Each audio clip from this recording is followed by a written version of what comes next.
मकर संक्रांतीची पौराणिक कथा. कथा 1. पौराणिक कथेनुसार या दिवशी भगवान सूर्यदेव आपल्या मुलाला शनीला भेटायला त्याच्या घरी जातात. शनी मकर राशीचा देव आहे, म्हणून याला मकर संक्रांती देखील म्हणतात. कथा 2. महाभारत युद्धाचे महान योद्धा आणि कौरवांच्या सैन्याचे सेनापती गंगापुत्र भीष्म पितामह यांना इच्छामृत्यूचा आशीर्वाद मिळाला होता. अर्जुनाचा बाण लागल्यावर या दिवसाचे महत्त्व जाणून आपल्या मृत्यूसाठी त्यांनी या दिवसाची निवड केली होती. भीष्मांना माहीत होते की सूर्य दक्षिणायन झाल्यावर माणसाला मोक्षाची प्राप्ती होत नाही आणि माणसाला मृत्यूलोकात पुन्हा जन्म घ्यावा लागतो. महाभारताच्या युद्धानंतर जेव्हा सूर्य उत्तरायण झाले तेव्हा भीष्म पितामहाने आपले प्राण सोडले. कथा 3.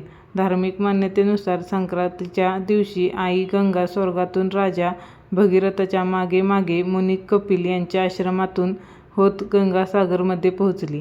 पृथ्वीवर अवतरण झाल्यावर राजा भगीरथ यांनी गंगेच्या पवित्र पाण्याने आपल्या पूर्वजांचे तर्पण केले.